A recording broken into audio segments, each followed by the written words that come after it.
Okay, सो मैं क्या बोल रहा था कि whatever heat is being transferred, the temperature at which heat is in cycle the heat is absorbing is the same as the source temperature, and that temperature in cycle at which heat is being rejected is the same as that of sink temperature. ठीक है, क्योंकि this is a reversible cycle, that's why. So अगर मैं अब इस पूरी चीज को अलग कर दो, ठीक है,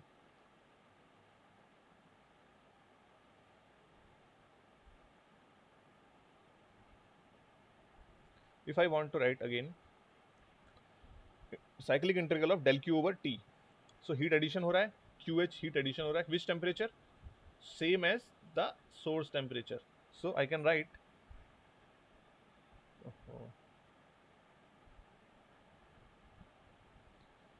Q H over TH, and since the heat is being added to the cycle, it is positive. Then plus heat is being rejected from the cycle, so that is negative QL, and which temperature, same as the sink temperature, so QL over TL. Okay, so from here we get QH over TH minus QL over TL. It is cyclic integral of del Q over T. ठीक है, अब for reversible engine or reversible cycle, we know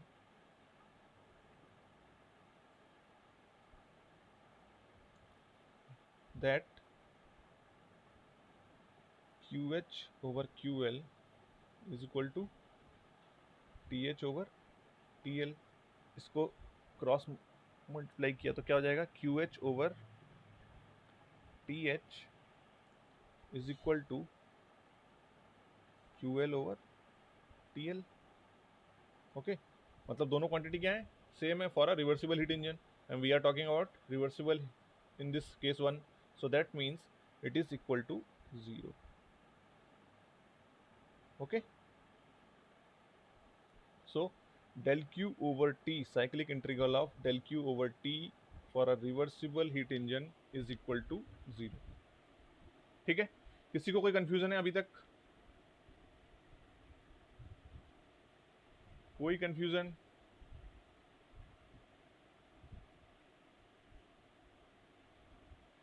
okay, चलिए आगे बढ़ते हैं. Sir हाँ सुभाष बोलो. Sir यहाँ जो टेम्परेचर किसी भी इरिवर्सिबल साइकिल में या प्रैक्टिकल साइकिल में जो टेम्परेचर डिफरेंस dt है, हाँ, ये तो जरूरी नहीं है कि सोर्स और सिंक के लिए सेम हो. नहीं जरूरी नहीं है, कोई ज़रूरी नहीं है, ये तुम DTH लिख लो, इसको कोई ज़रूरी नहीं है, और DTL लिख लो. ठीक है,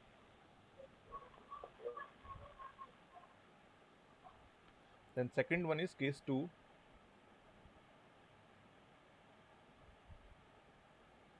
for irreversible.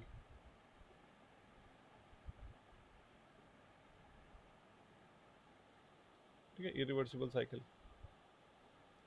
So let us take again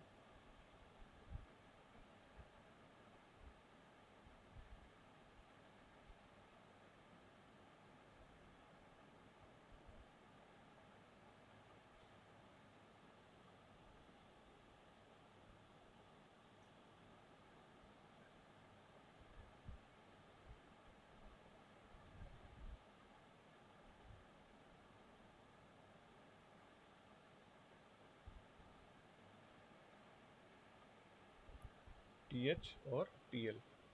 ठीक है, सो यहाँ पे मैंने एक इंजन लिया है आपका रिवर्सिबल, और उसी के बगल में एक इरिवर्सिबल अप्लाई किया. ठीक है, दोनों को सेम अमाउंट ऑफ हीट हम सप्लाई कर रहे हैं, QH और QH. इसने कुछ वर्क किया, W इरिवर्सिबल, और हेयर QL इरिवर्सिबल, यहाँ QL रिवर्सिबल, और हेयर W रिवर्सिबल. ठीक है, अब again integral of del q over t for irreversible heat engine. ठीक है, irreversible heat engine same QH over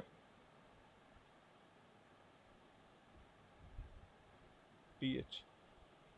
Here temperature we don't know right now whether it is irreversible because of external reversibility और internal reversibility. ठीक है, तो let us take कि assume करते हैं कि जो भी टेम्परेचर ग्रेडियंट है that is of very sorry sir del D Q over D T किससे आया सर, मतलब क्या है मुझे समझ में नहीं आ रहा क्या बोलना चाह रहे हो चित्रंजन कुमार.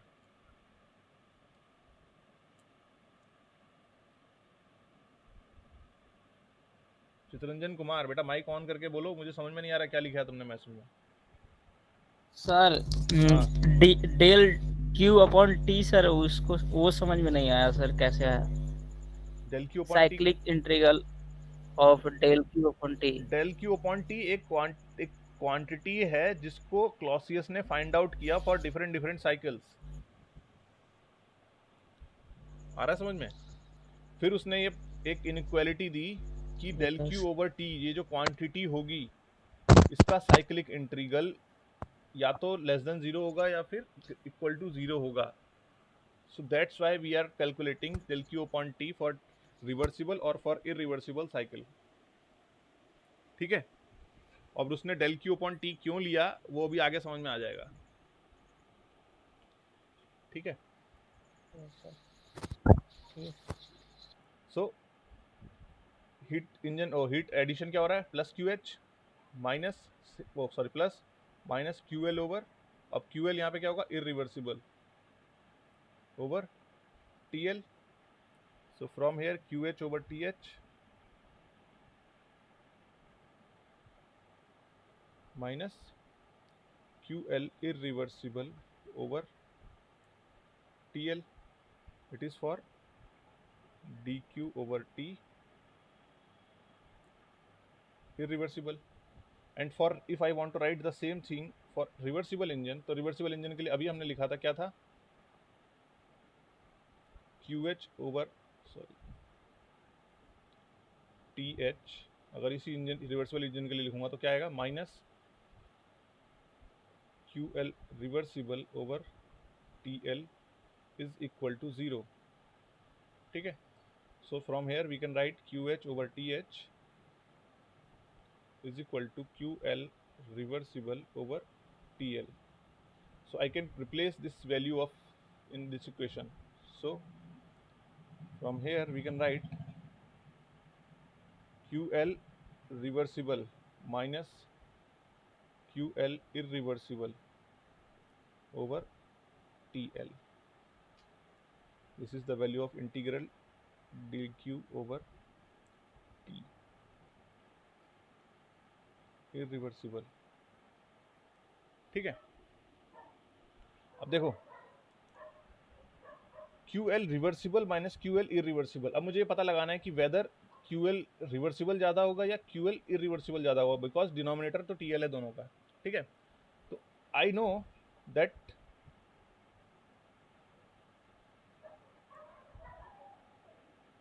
अभी एक क्या कहते हैं कार्नोट प्रिंसिपल से पता करके आए हैं हम लोग कि रिवर्सिबल हीट इंजन की efficiency is greater then efficiency of irreversible heat engine. ठीक है, efficiency I can right 1 minus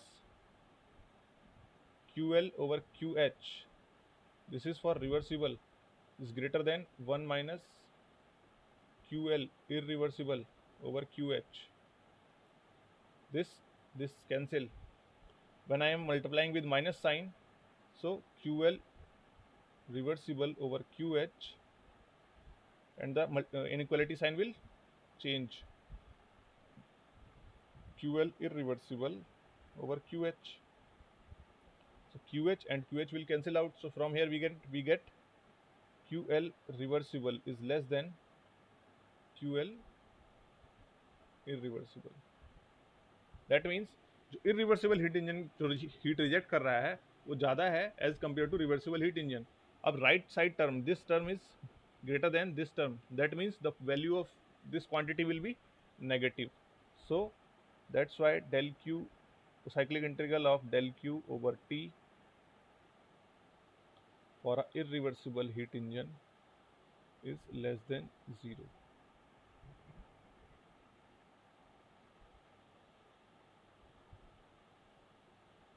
ठीक है, और ये चीज़ आप सिंपली बिना इस एनालिसिस के भी देख सकते थे.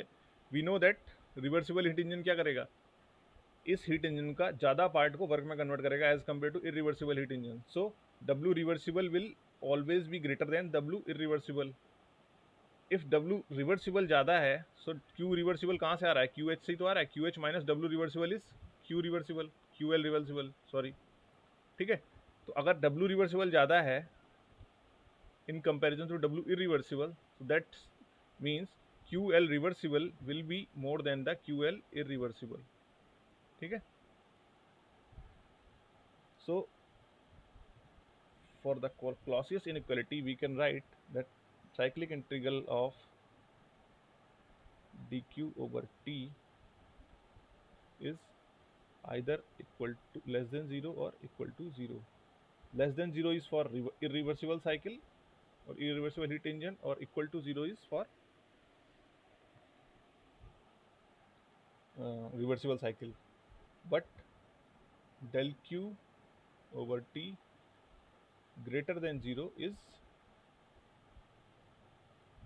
not possible. Why it is not possible? Because we cannot, इस केस में अगर आप देखोगे ग्रेटर देन 0 का मतलब क्या हुआ, Q L reversible is greater then, sorry, Q L reversible is greater then Q L irreversible. मतलब इसकी वैल्यू अगर मैं मान लो फॉर एग्जांपल हम लोग बोल रहे हैं कि 100 किलो जूल यहाँ दिया और 100 किलो जूल यहाँ दिया. ठीक है, मुझे पता है रिवर्सिबल ज़्यादा वर्क को कन्वर्ट करेगा, तो मान लिया यहाँ 60 किलो जूल इसने कन्वर्ट कर दिया वर्क में और इसने कन्वर्ट किया 40 किलो जूल. ठीक है, तो क्यू एल इरिवर्सिबल क्या आ जाएगा, 60 किलो जूल, और क्यू एल रिवर्सिबल क्या आ जाएगा, 40 किलो जूल. ठीक है, ये कंडीशन हुई.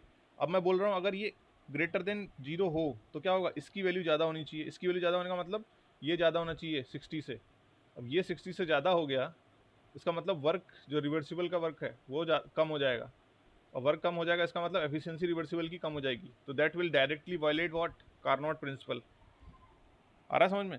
और कार्नोट प्रिंसिपल को वायलेट कर रहा है, इसका मतलब केल्विन प्लैंक रिलेशन और क्लॉसियस इक्वालिटी को वायलेट कर रहा है. ठीक है, so that is not possible. So that's why we have written integral of del q over T if it is coming greater than 0, so that is not possible in any case. ठीक है, और impossible और not possible कुछ भी लिख सकते हो. ठीक है, कोई डाउट है यहाँ तक?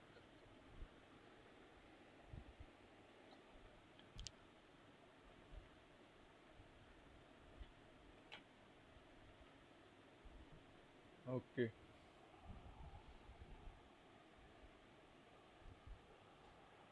then next is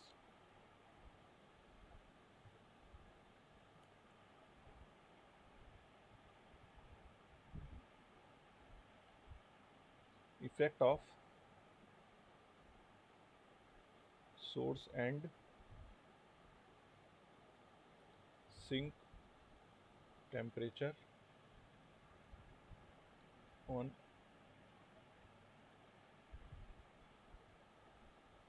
efficiency of reversible heat engine.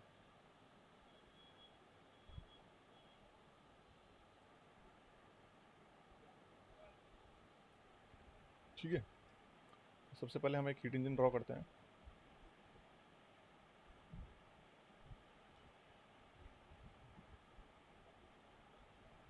It is TH, it is TL, QH, QL, E reversible, W reversible. ठीक है, we know that for reversible heat engine efficiency is eta reversible is 1 minus TL over TH.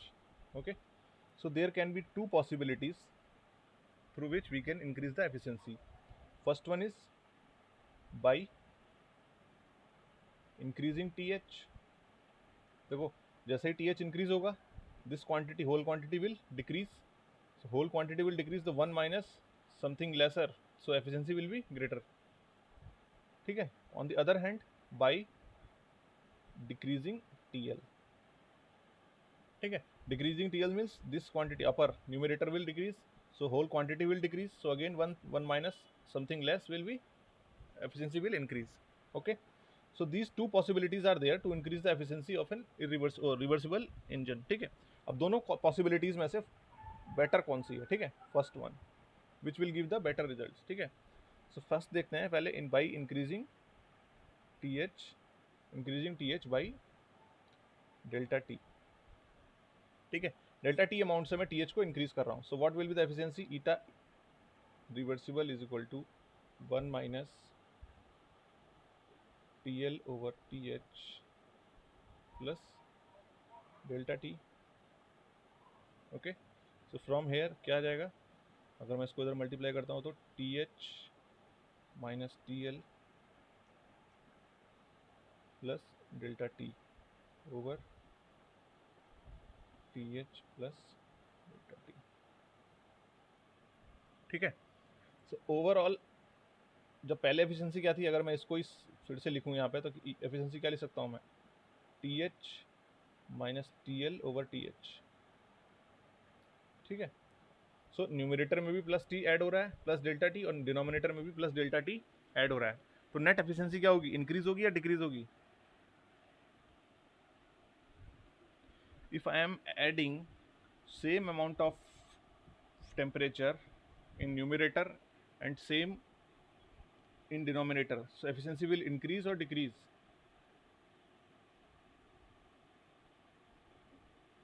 Sir increase होगा sir. Increase होगा. ठीक है. Increase होगा क्यों? क्योंकि अगर मेरे पास कोई फ्रैक्शन है जिसकी वैल्यू लेस देन 1 है, ठीक है, सो क्या होगा? अगर मैं इसमें सेम अमाउंट ऊपर ऐड करूं और सेम अमाउंट नीचे ऐड करूं तो हमेशा इसकी वैल्यू इंक्रीज होगी.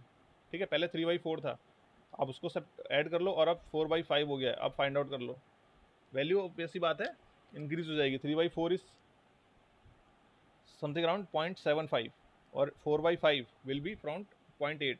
ठीक है. तो अगर if I am having a fraction, ठीक है, whose value is less than 1 and I am adding the same amount in numerator and denominator, then value of the fraction will increase. ठीक है. So efficiency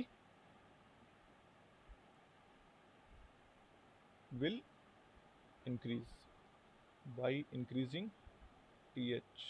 ठीक है. TH को delta T amount से increase करने पे एफिशिएंसी इसकी increase हो रही है. Second one, by decreasing TL by हटा दो यहाँ से, decreasing TL by delta T. ठीक है. So what will be the efficiency? Eta reversible is equal to 1 minus TL minus delta T over TH. Okay. So यहाँ से क्या आ जाएगा? E reversible is equal to TH minus TL minus delta T, sorry plus delta T divided by TH. ठीक है. सो एक equation ये है आपकी और एक इक्वेशन ये है. ठीक है. दोनों इक्वेशन को आप कंपेयर करके बताओ विच इफेक्ट इज मोर बेनिफिशियल. ठीक है. एक में क्या आ रहा है? TH minus TL plus delta T upon TH. सो एक कंडीशन में सिर्फ डेल्टा T न्यूमरेटर में ऐड हो रहा है. ठीक है. और दूसरी कंडीशन में delta T numerator plus denominator दोनों में ऐड हो रहा है. ठीक है. सो अगर मैं same amount of temperature source का इंक्रीज कर रहा हूँ, so delta T is coming in both numerator and denominator. On the other hand, if I am adding the same amount of temperature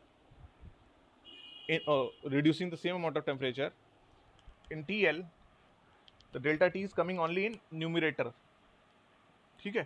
so obvious सी बात है कि second condition में efficiency will be greater then, ठीक है। सो decreasing the TL is more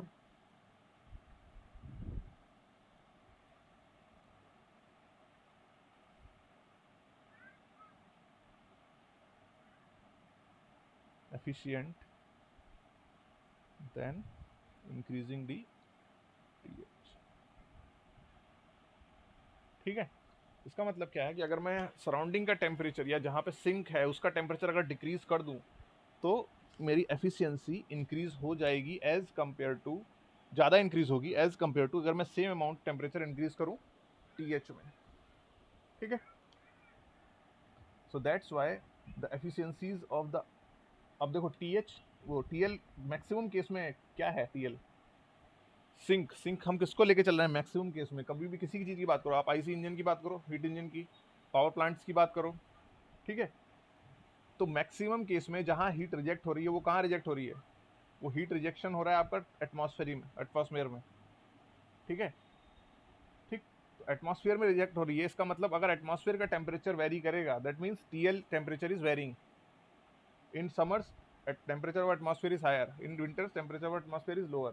so that means the efficiency of the क्या कहते हैं that power plants or some power plants will be varying from summer to winter. Why? Because the temperature limits TL will be varying, ठीक है। second one is heat pump। अब heat pump का आप लोग sir खुद करना, हाँ बेटा बोलो। यहाँ जो टेम्परेचर के साथ जैसा वैल्यूएशन है, हाँ ये तो रिवर्सिबल के केस में है, हाँ, इरिवर्सिबल के केस में भी सर सेम वैल्यूएशन होगा? इरिवर्सिबल के केस में सेम, ये जो जैसे टेम्परेचर इरिवर्सिबल के केस में भी सर TL तो डिक्रीज करना ज़्यादा इफेक्टिव होगा? इरिवर्सिबल के केस में भी TL को इफेक्ट करना ज़्यादा इफेक्टिव होगा, ये बोल रहे हो? जैसे यस सर, यस अच्छा, सर। देखो जो बेटा इफेक्ट अगर रिवर्सिबल के केस में आ रहे हैं वो एग्जैक्टली रेप्लिकेट तो हम लोग नहीं बोल सकते कि एग्जैक्टली रेप्लिकेट होंगे, लेकिन कुछ सेम ट्रेंड तो आपका रिवर्सिबल में भी दिखाई देगा, ठीक है। बस रिवर्सिबल में क्या हो रहा है कि जो हम लोग हीट बस वेस्ट करते जा रहे हैं, समझ रहे हो, जितना मेरा टोटल कन्वर्जन होना चाहिए था उतना कन्वर्जन नहीं हो पा रहा है, बस उसके अलावा क्या हम कर रहे हैं, हीट ज़्यादा वेस्ट कर पा रहे हैं, ज़्यादा वेस्ट कर रहे हैं, ठीक है। ये डिफरेंस है बस रिवर्सिबल और इरिवर्सिबल में, ठीक है। तो ट्रेंड आपको सेम, मैग्नीट्यूड में भी डिफर कर सकता है लेकिन ट्रेंड वही होगा। एटीट्यूड, हाँ ट्रेंड वही होगा, मैग्नीट्यूड में भी डिफरेंट, ऑब्वियस सी बात है, मैग्नीट्यूड डिफरेंट कर सकते, वेरी कर सकता है, ऑब्वियस सी बात है, ठीक है, लेकिन ट्रेंड वही रहेगा, ठीक है। सिमिलरली हीट पंप के लिए आप लोग फाइंड आउट करना COP ऑफ हीट पंप और रेफ्रिजरेटर, आपको पता है इट इज TH और TH माइनस TL, और रेफ्रिजरेटर की COP होती है, आप ये सब रिवर्सिबल के केस में है, ध्यान रखना, TL over TH minus TL, ठीक है। ये आप पता फाइंड आउट करना कि in case of heat pump और refrigerator what will be the better option, whether it is, अब देखो यहाँ पे COP कब इंक्रीज होगी,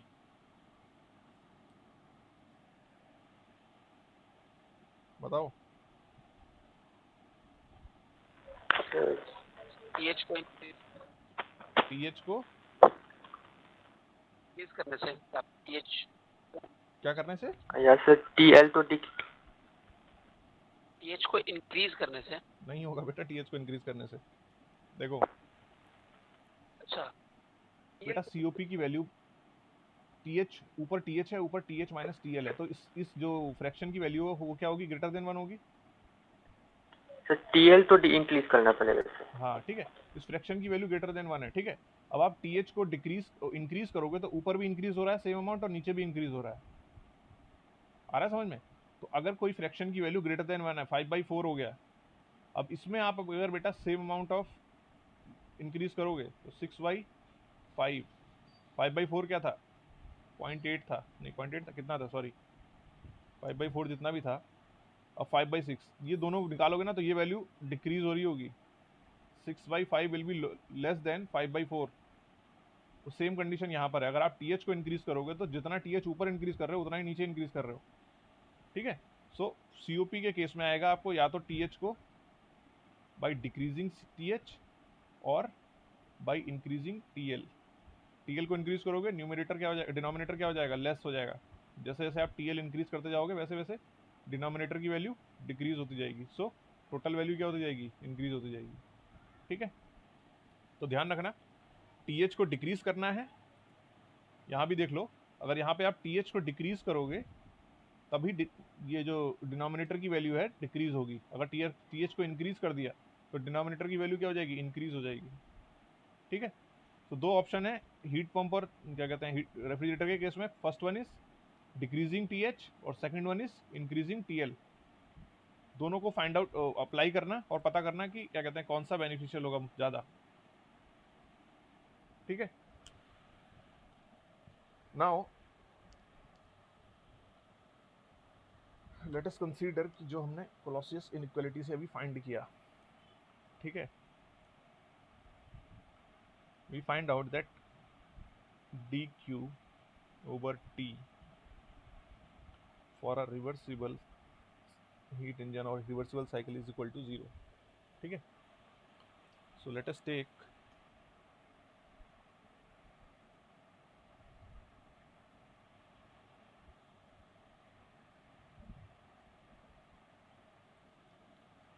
one cycle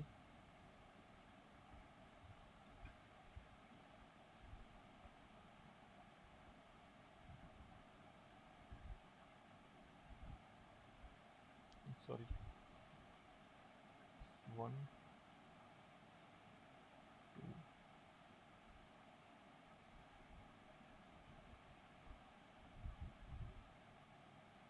ठीक है, दिस इज ऑल रिवर्सिबल, ठीक है।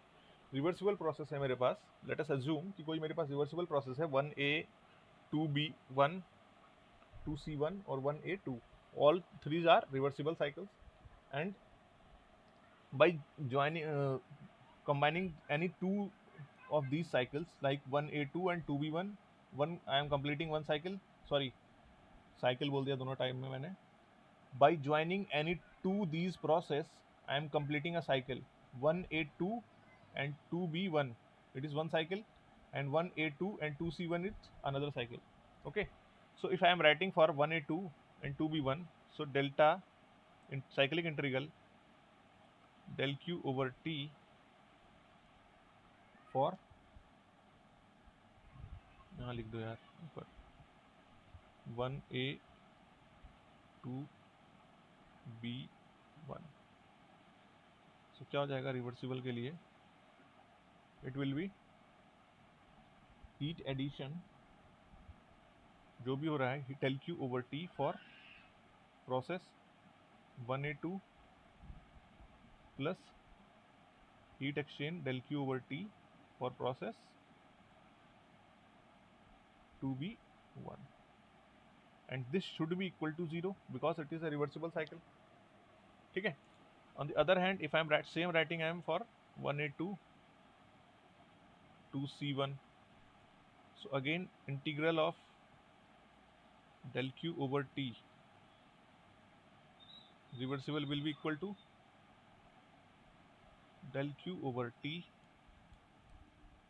1A2 plus del q over t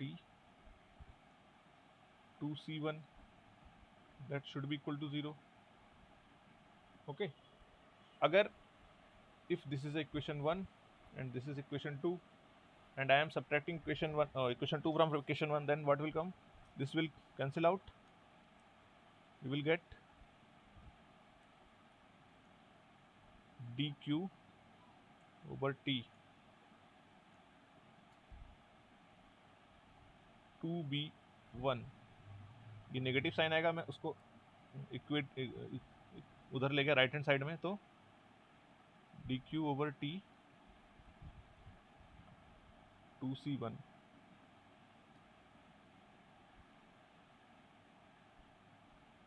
okay, मतलब क्या हुआ कि the value of quantity del Q over T for a reversible cycle is same for two different paths. When I am talking about del Q over T 2B1 means I am following this path 2B1. This is equal to with del Q over T for the path 2C1. Okay, so मतलब ये जो quantity है ये path पे depend नहीं कर रही है. It is depending on the initial or final condition, that is 2 or 1. Here also 2 or 1. So if any quantity is not depending on path and it is depending on initial or final position or initial or final state, that means it is a point function. It is not a point or not a no sorry not a path function. So if any quantity is a point function, that will be a property, or that property is called entropy. So del Q over T for a reversible was defined as change in entropy. इस quantity को हमने नाम दिया entropy. So change in this quantity for a reversible path is equal to change in entropy. ठीक है, this is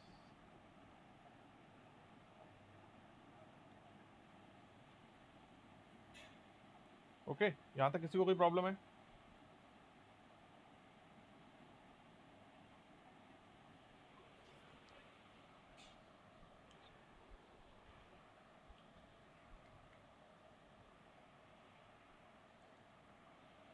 simple मैंने clauses inequality लिखी है इरिवर्सिबल साइकिल के लिए, रिवर्सिबल साइकिल के लिए दो रिवर्सिबल साइकिल लिए मैंने, उसको बस आगे प्रोसीड किया है. ठीक है, so the one quantity we got for a reversible cycle that is not changing with respect to path, so that quantity must be a property.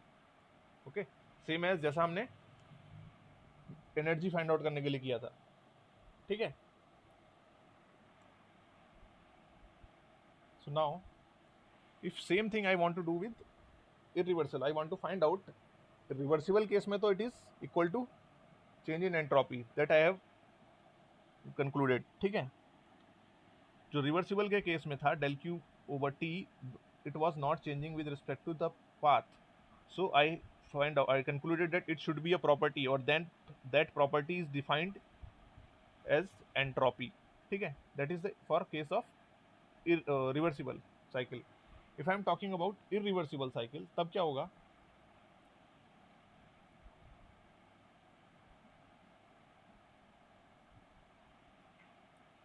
मान लो same PV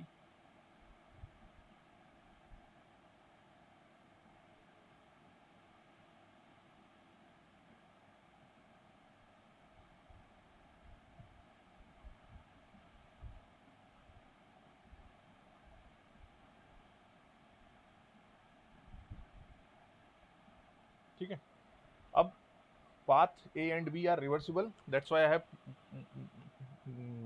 drawn it what continuous line, and path C is irreversible. Okay, so path C is irreversible. Again, if I want to write for reversible cycle, means 1A 2B1, so cyclic integral of del Q over T reversible will be equal to dq over T 1A2 plus dq over T 2B1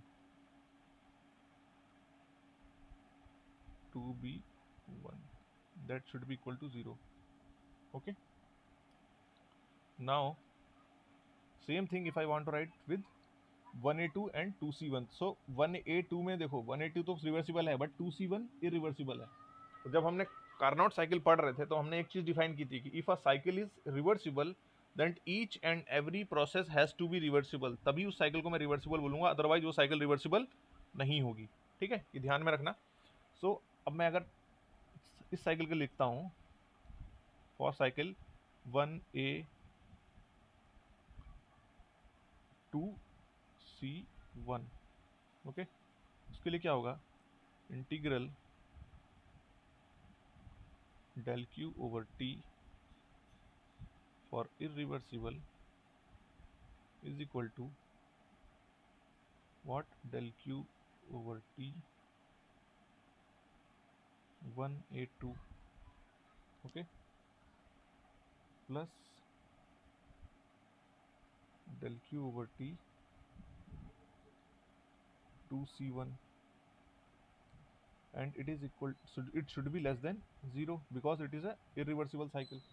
Okay, now I can replace del q over t 1a2 with negative del q over t 2b1. यहाँ से अगर मैं 1a2 की value find out करूँ तो this will go towards right side with negative sign, so I can put इसकी जगह negative del q over t 2b1 plus del q over t 2c1 less than 0, इसको उधर ले गया, del q over t 2c1 is less than del q over t 2b1। ठीक है, अब del q over t 2b1, अभी हमने last उसमें प्रूफ किया कि जब ये कोई साइकिल रिवर्सिबल साइकिल है, so del q over t 2b1 is equal to what, change in entropy for that process. क्यों, क्योंकि ये रिवर्सिबल साइकिल थी। Okay,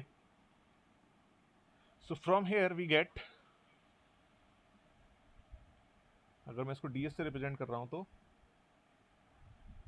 del q over t for 2c1 is less than ds।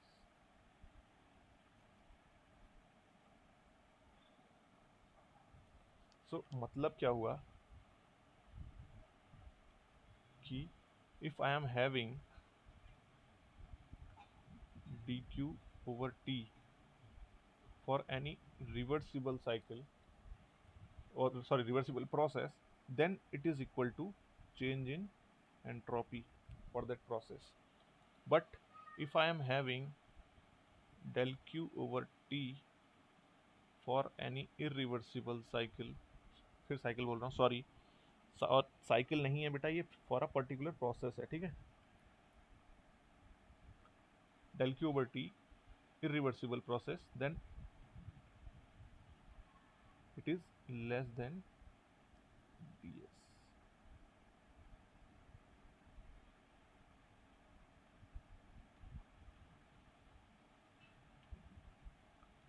ठीक है, यहां तक किसी को कोई कंफ्यूजन है तो पूछ सकता है।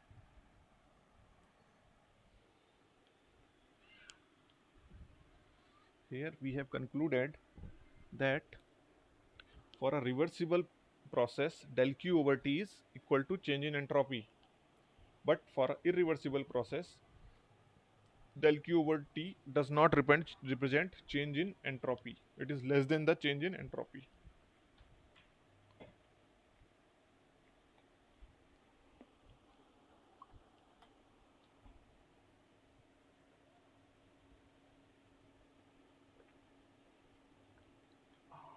कोई दिक्कत है किसी को?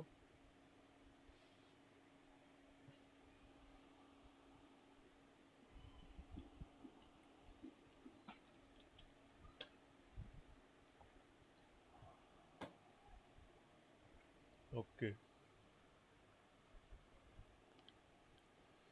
अब देखो, अब डिफाइन करते हैं व्हाट इज, डिफाइन क्या आप समझते हैं हम लोग, इंटरनली रिवर्सिबल और एक्सटर्नली रिवर्सिबल और heat transfer through finite temperature gradient, what is these thing. ठीक है, let us say I have a body, ठीक है, and in that body is at a temperature of something 900 Kelvin, ठीक है, assume कर रहा हूँ मैं, and body is having some amount of heat, let us say 100 kilojoule, okay. Surrounding temperature T infinity is a 300 Kelvin, लगभग इसी के around होता है, 25-26 हम लेके चलते हैं। सराउंडिंग टेम्परेचर 273 + 25 और 27, ठीक है, 300 kelvin. So if I want to find out how much this is heat energy, this is in the form of thermal energy, heat Q, ठीक है, and if I want to find out how much energy I can extract और I can convert into useful और into work in ideal case, ठीक है, I am talking about ideal case. So अगर मैं ideal case के बारे में पता लगाना चाहूँ तो क्या करूँगा मैं? सिंपल, एक रिवर्सिबल हीट इंजन अप्लाई कर दूँ इस सोर्स के और एटमॉस्फेरिक एज अ सिंक के बीच में, ठीक है। तो अगर मैंने एटमॉस्फेयर को एज अ सिंक अज्यूम किया, इसको एज अ सोर्स लिया, और एक दिस इज, इसको बोलते हैं यहाँ पे ई रिवर्सिबल, यहाँ से हीट जाएगी और इधर W आउटपुट आ जाएगा, ठीक है, ये हीट इंजन हो गया। अब मुझे फाइंड आउट करना है कि भाई कितनी वर्क डन निकला होगा, तो ये आप इजीली फाइंड आउट कर सकते हो for the case of heat engine. कैसे? क्योंकि रिवर्सिबल है तो ईटा रिवर्सिबल क्या हो जाएगा, 1 माइनस T2 कितना है 300 बाई T1 कितना है 900, तो एफिशिएंसी कितनी हो जाएगी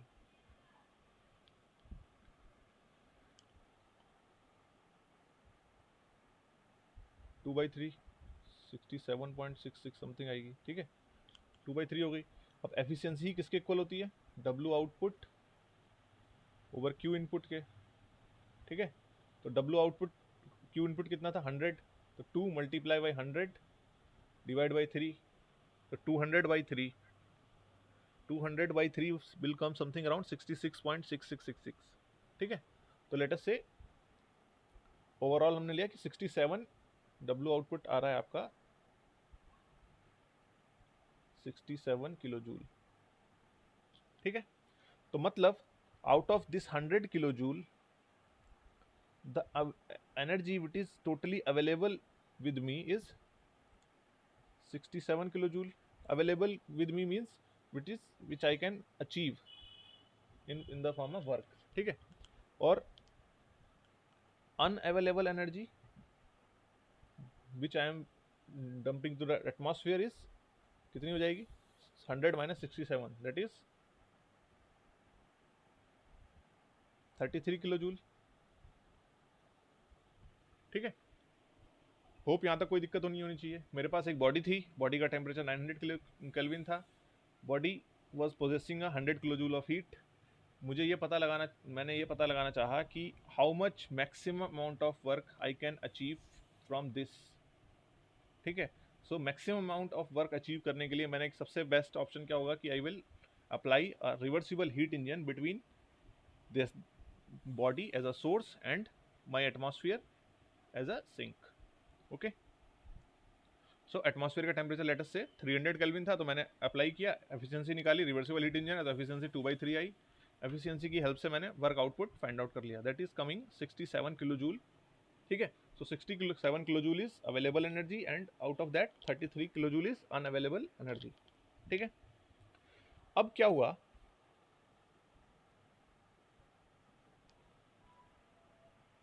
किसी प्रोसेस के थ्रू मैंने क्या करा, एक दूसरी बॉडी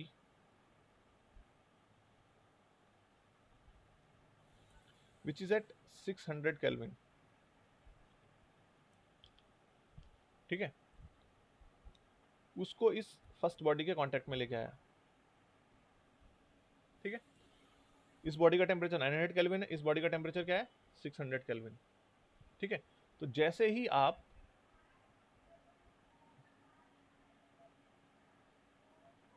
इसको कांटेक्ट में लेके आएंगे, ऑब्वियस सी बात है हीट यहाँ से यहाँ ट्रांसफर होगी, ठीक है।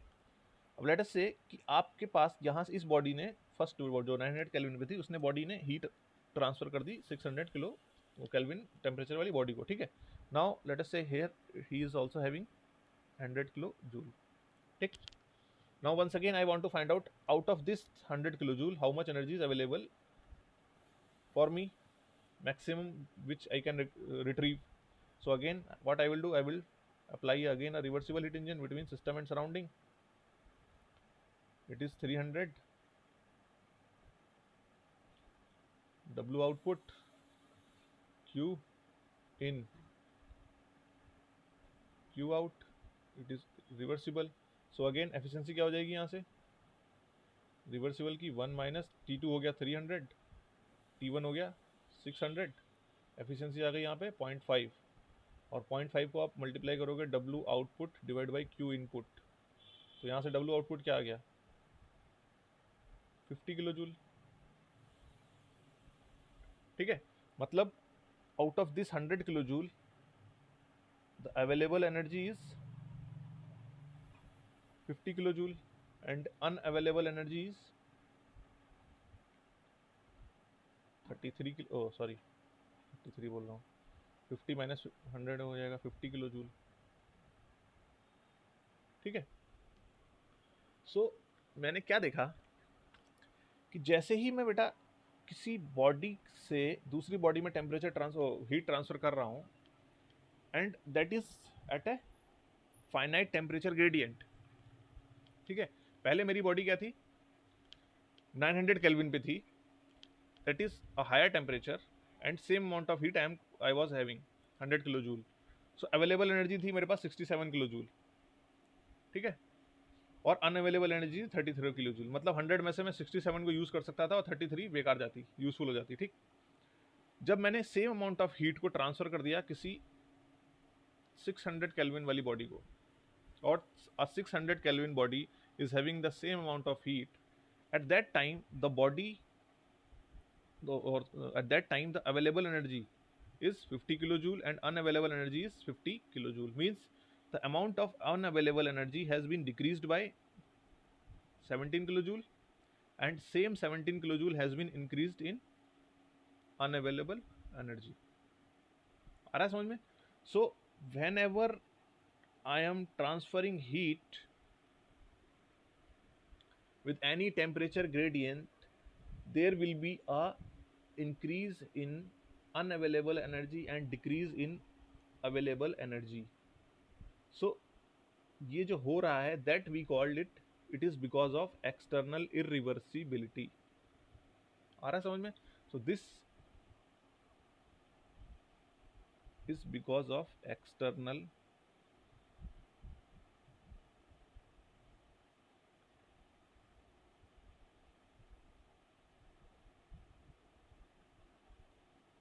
irreversibility, ठीक है। अब एक्सटर्नल इरिवर्सिबिलिटी और इंटरनल इरिवर्सिबिलिटी का मतलब क्या है कि अगर मैं मेरा अभी सिस्टम, ये दोनों सिस्टम अलग अलग थे, ध्यान रखना, ये सिस्टम बॉडी अलग थी, ये बॉडी अलग थी। अब एक ही बॉडी में मान लो टेम्परेचर डिफरेंट हो गया, मान लो यही बॉडी थी, यहाँ टेम्परेचर 600 है, उसके बॉडी के किसी दूसरे पार्ट में टेम्परेचर 500 है, और ये पूरी बॉडी मेरा सिस्टम है, ठीक है। इधर हेयर टेम्परेचर इज 500 केल्विन, ठीक। सो तब क्या होगा, जो टेम्परेचर हीट ट्रांसफर होगा वो विद इन द बॉडी होगा, विद इन द सिस्टम हो रहा है, सिस्टम के अंदर हो रहा है, ठीक है। But there is a transfer, heat transfer with a temperature, finite temperature gradient, so there will be a condition for irreversibility. But क्योंकि ये सिस्टम के अंदर हो रहा है, that's why we will not call it external irreversibility, we will call it internal irreversibility. आ रहा है समझ में? तो अगर पूरी बॉडी का टेम्परेचर सिर्फ 600 केल्विन है, so we will say that it is externally irreversible, this process जो मैंने यहाँ से ट्रांसफर करा, it is externally irreversible but internally reversible, because whole body is at same temperature, ठीक है। अभी फ्रिक्शन की बात हम नहीं कर रहे हैं यहाँ पे, ठीक। Then on the other hand, if I am saying that in body itself there is a temperature gradients existing, so that means Again, if I am transferring the heat from here to here, or body is coming at a final temperature between 600 and 500, again the available energy is going to decrease, or in unavailable energy is going to increase. So that is because of the temperature gradient within the system. So that's why we call it internal irreversibility.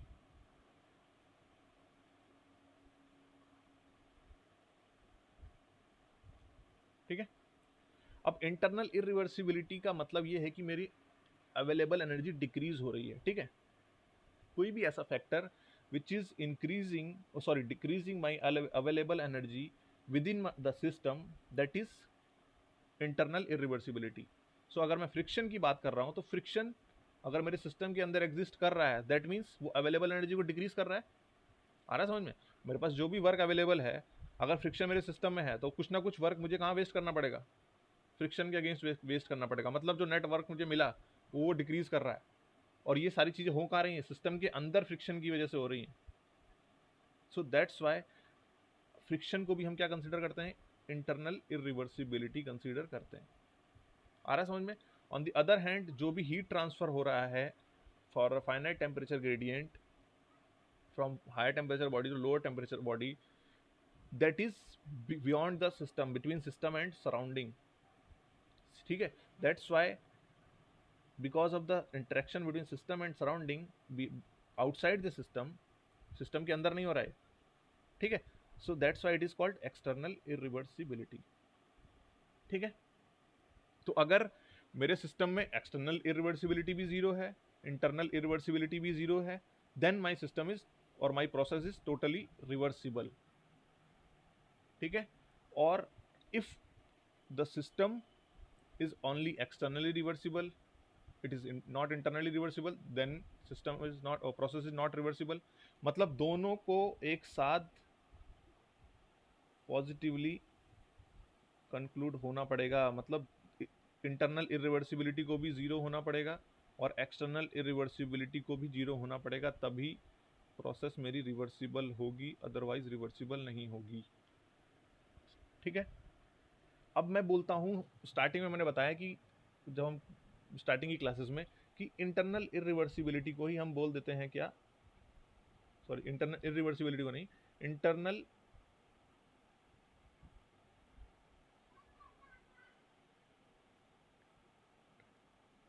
Internally reversible process को हम बोल देते हैं quasi static. ये मैंने starting की class में बोला था कि अभी यहाँ पे समझ लो, बाद में हम डिस्कस करेंगे। ठीक है, तो भाई क्वासी स्टैटिक कैसे बोल दे रहे हैं इंटरनली रिवर्सिबल को? ठीक है, मैंने अभी बताया आपको कि अगर प्रोसेस इंटरनली रिवर्सिबल है, that means there is no temperature gradients, there should be no temperature gradient within that body, there should be no presence of friction within that body. ठीक है, तो जब मैं बात कर रहा हूँ क्वासी स्टैटिक प्रोसेस की, in quasi static we assume that my system is almost in equilibrium in every state। means during the process, अगर कोई प्रोसेस हो रही है, process 1 to 2, so during this process system is in almost in equilibrium। अब equilibrium की जब मैं बात करता हूँ तो थर्मोडायनेमिक इक्विलिब्रियम की बात कर रहा हूँ, और जब थर्मोडायनेमिक इक्विलिब्रियम की बात कर रहा हूँ तो आपने पढ़ा है कि 3 इक्विलिब्रियम नेसेसरी हैं, जब ये तीनों सेटिस्फाई होंगे तभी थर्मोडायनेमिक इक्विलिब्रियम होता है। First one comes thermal equilibrium, temperature is uniform. जब टेम्परेचर यूनिफॉर्म है, that means within the body there is no temperature gradient. Okay, so if temperature is uniform, within the body or within the system there will be no temperature gradients, that means absence of temperature gradient। तो temperature की वजह से जो internal irreversibility आ रही थी उसका possibility गई, क्योंकि मैंने क्वासी स्टैटिक बोल दिया। On the other hand, second point, जब मैं क्वासी स्टैटिक बोल रहा हूँ तो आई am saying that process is infinitely slow. Quasi means almost, static means not moving, so infinitely slow process। when I am talking about infinitely slow process, the presence of friction is almost zero। so again I am removing the other factor which is causing the internal irreversibility। okay, so by assuming the process to be quasi static, I am removing all the factors which are creating the irreversibility within the system. So that's why quasi static process or internally reversible process are synonyms to each other. Okay, but by assuming quasi static process, I am not giving any concern to the external irreversibility. मुझे system के बाहर क्या हो रहा है उसकी मैं कोई क्या कहते हैं उसको कंसर्न में नहीं ले रहा हूँ. कोई मैं उसमें देखा नहीं मैंने कि सिस्टम के बाहर कोई एक्सटर्नल इरिवर्सिबिलिटी हो रही है या नहीं है. That I am not considering. That's why when we talk about quasi static it is only internally reversible. और रिवर्सिबल प्रोसेस के लिए क्या होता है, इंटरनली प्लस एक्सटर्नली दोनों रिवर्सिबल होना चाहिए, तब प्रोसेस रिवर्सिबल है. ठीक है, इसीलिए मैंने बोला था कि all reversible process are quasi static. क्यों? क्योंकि जब रिवर्सिबल प्रोसेस होगी तो बेटा इंटरनली रिवर्सिबल भी होगी और एक्सटर्नली रिवर्सिबल भी होगी. दोनों होंगे तभी रिवर्सिबल प्रोसेस पॉसिबल है. जब दोनों हैं तो ऑब्वियस सी बात है इंटरनली रिवर्सिबल होगी तो क्वासी स्टैटिक है. सो all reversible process are quasi-static. On the other hand, when I am talking about all quasi-static process are not necessarily reversible. इसका मतलब क्या है कि अगर प्रोसेस quasi-static है इसका मतलब इंटरनली रिवर्सिबल है, लेकिन इंटरनली रिवर्सिबल होने के साथ साथ उसको एक्सटर्नली रिवर्सिबल भी होना पड़ेगा तभी वो रिवर्सिबल प्रोसेस है. तो अगर कोई मुझसे बोल रहा है कि my process is quasi-static, so can you tell me whether it is reversible or not? तो मेरा आंसर क्या होगा? No, I cannot tell you until or unless you are not telling me about the external irreversibility. जब तक आप मुझे external irreversibility के बारे में नहीं बताएंगे तब तक मैं नहीं बोल सकता कि ये प्रोसेस रिवर्सिबल है या irreversible है. आ रहा है समझ में?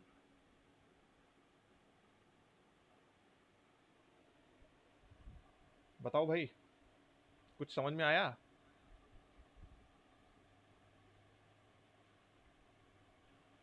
Yes sir. ठीक है. क्लियर है. अब अगर आपको कोई पूछे कि what do you mean by internally reversible, externally reversible, quasi static process, why all quasi-static process is not necessarily reversible process, why all reversible process are quasi-static process, तो आप अब डिफाइन कर सकते हो. ठीक है, चलिए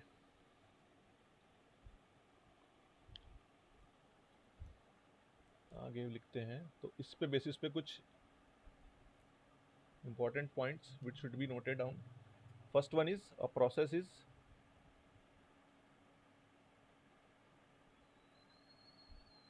reversible only when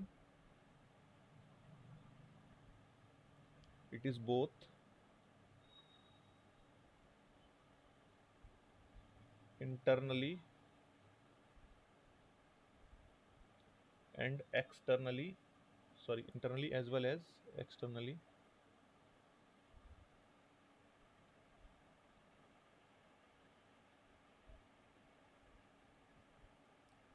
reversible. ठीक है. Second is internally reversible means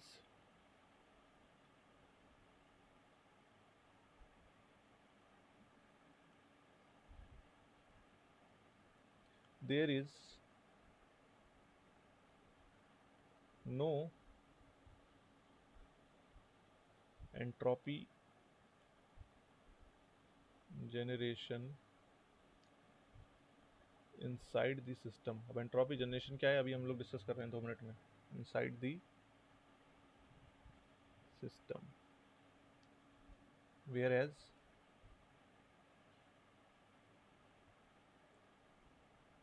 externally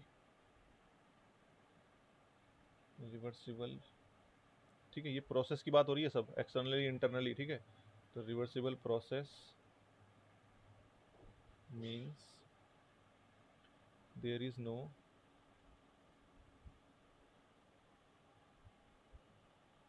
entropy generation outside the system.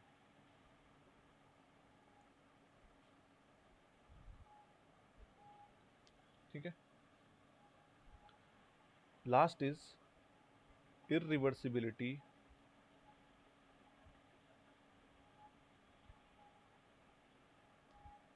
in a process means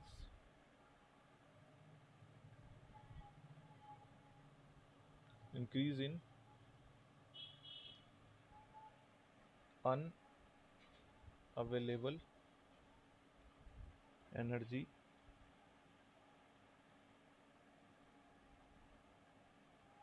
that is entropy generation. ठीक है, अब एंट्रोपी जनरेशन का क्या मतलब है? अभी हमने देखा यहाँ पे पीछे लास्ट स्लाइड में कि जो मेरा इरिवर्सिबल प्रोसेस के लिए एंट्रोपी ds किसके लेस देन है d del Q over t के। ठीक है, मतलब मुझे यहाँ पे कोई क्वांटिटी ऐड करनी होगी अगर मुझे इसको इक्वल टू करना है।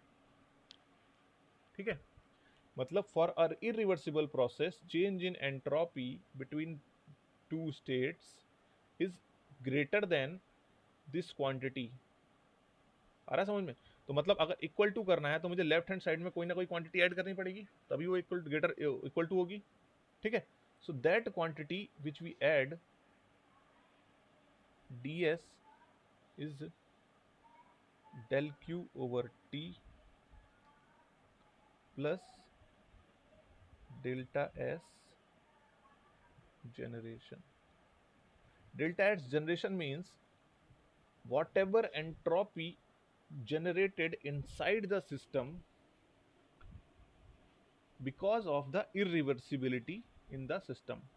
ठीक है, अब देखो एक चीज ध्यान रखना, एंट्रोपी जनरेशन का मतलब ये नहीं है कि कोई चीज पैदा हो रही है सिस्टम के अंदर। ये एक कॉन्सेप्ट है आपको सिस्टम की इरिवर्सिबिलिटी और इरिवर्सिबिलिटी को शो करने का, ध्यान रखना। आ रहा है समझ में? जैसे हीट जनरेशन मैंने बोल दिया आपको। ठीक है, हीट जनरेशन का मतलब ये हुआ कि आप फिजिकली हीट को किसी क्या कहते हैं किसी तरीके से आप वहां पे जनरेट कर रहे हो सिस्टम के अंदर। ठीक है, या तो मैंने इलेक्ट्रिक वायर रख दिया वहां पे, उसको हीट कर रहा हूं तो हीट जनरेट हो रही है। ठीक है, या फिर मैं वर्क के थ्रू हीट जनरेट कर रहा हूं। ठीक है, किसी ना किसी तरीके से हीट को फिजिकली मैं प्रेजेंट कर रहा हूं। लेकिन एंट्रोपी जनरेशन का मतलब ये नहीं है कि एंट्रोपी जनरेट का मतलब कुछ आपको दिखेगा वहां एंट्रोपी जनरेट होता हुआ, कुछ ऐसा कुछ फील कर रहे हो आप। It is totally different with other things. Entropy generation एक कॉन्सेप्ट है which is being used for denoting the irreversibility or reversibility of a system। आ रहा है समझ में? ऐसा मत सोचना कि एंट्रोपी जनरेशन हो रहा है तो ये आपको दिखना चाहिए, सर कैसे होता है एंट्रोपी जनरेशन, दिखाइए मुझे।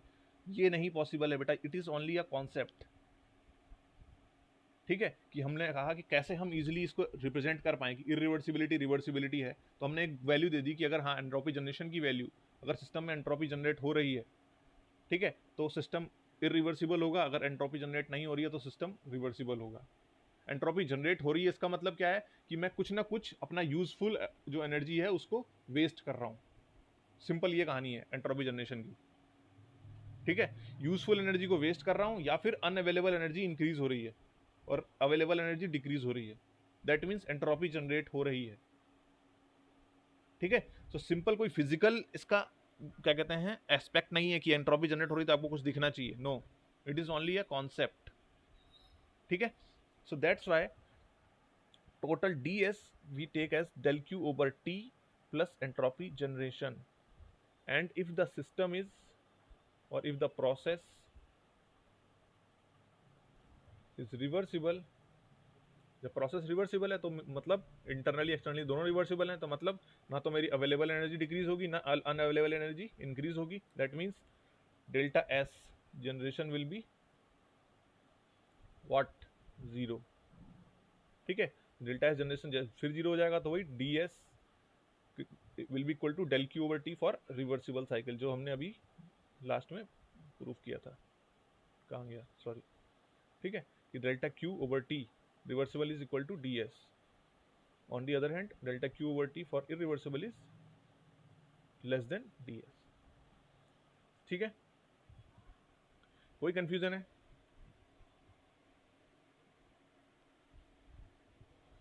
सर हाँ बोलो बेटा। सर इंट्रोपी जनरेशन अगर जीरो हो जाए तो अनअवेलेबल एनर्जी जो है जीरो हो जाएगा। नहीं नहीं, जीरो नहीं हो जाएगा, ये मैंने कभी नहीं बोला जीरो हो जाएगा, समझ रहे हो? तो सर अनअवेलेबल एनर्जी बेटा, all there will be always some portion of unavailable energy, you can not deny it. हमने अभी देखा है बेटा, अभी पीछे हमने बात किया था, यहाँ पे देखो, जब मैं रिवर्सिबल हीट इंजन, मतलब that is in ideal case, जब मैं आइडियल केस की बात भी कर रहा हूं तब भी 100 किलो जूल में से 33 किलो जूल अनअवेलेबल थी। आ रहा है समझ में? समझ में आ रहा है क्या बोल रहा हूँ? सो अगर मैं एंट्रोपी जनरेशन की बात कर रहा हूं, इसका मतलब है कि आप ये 33 किलो जूल नहीं, सॉरी, अगर मैं एंट्रोपी जनरेशन की बात कर रहा हूं सिस्टम में, तो मतलब अगर आप 67 किलो जूल तो आप क्या आइडियल केस में जब रिवर्सिबल था सब केस, तब आप अचीव कर पा रहे थे, लेकिन जैसे ये इरिवर्सिबल हुई, आप ये इतनी यूज नहीं कर पाओगे। देखो यहाँ 50 किलो जूल यूज कर पा रहे हो, क्यों? क्योंकि प्रोसेस सर एक्सटर्नली, हाँ बोलो। रिवर्सिबल है तभी तो कुछ अनअवेलेबल एनर्जी आ हाँ जा हाँ रहा है आ रहा है, आ तो रहा है, मैं कब मना कर रहा हूँ? इसका मतलब बट जब सर इसका इरिवर्सिबल है, मतलब हाँ रिवर्सिबल है तभी तो एंट्रोपी जनरेट हो रहा है ना।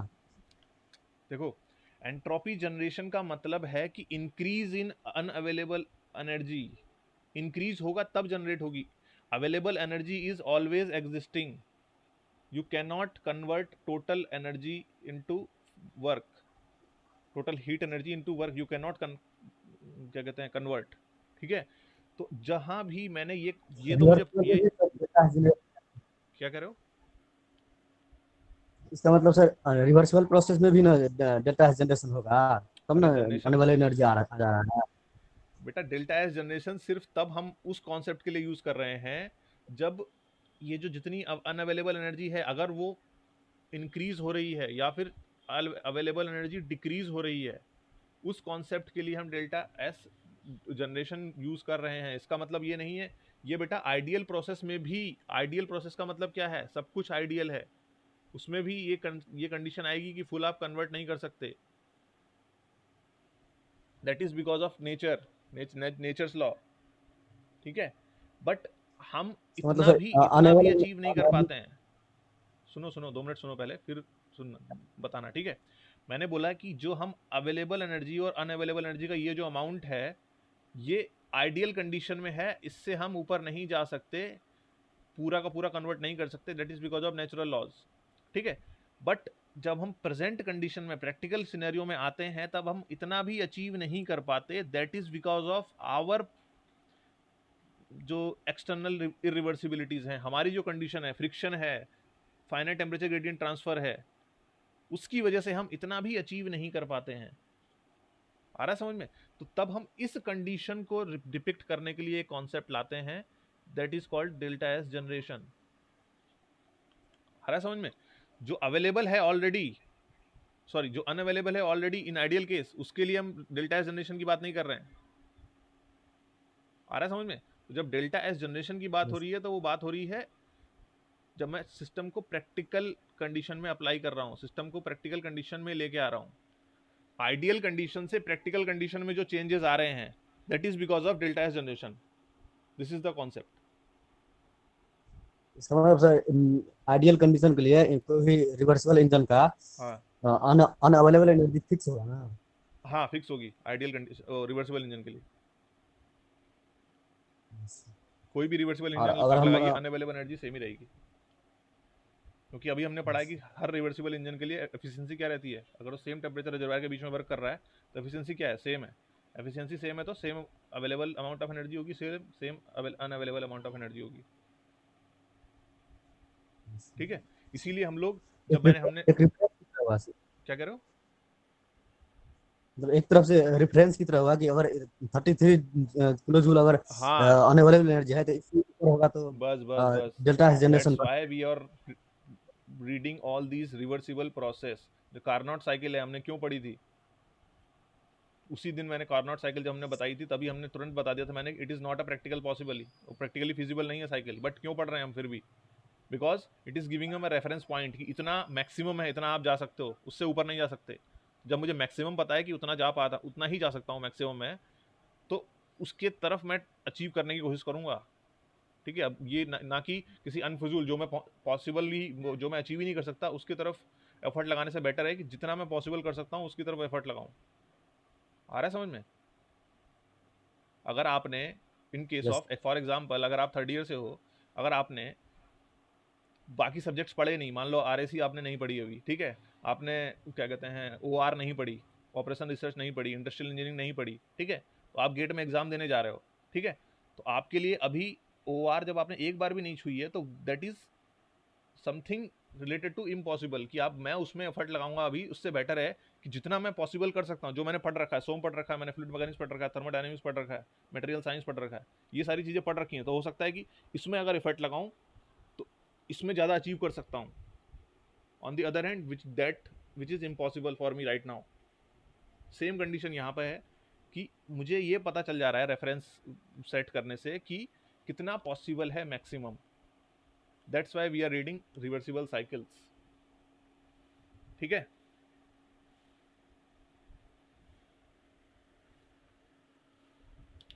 ओके, कोई और डाउट किसी को?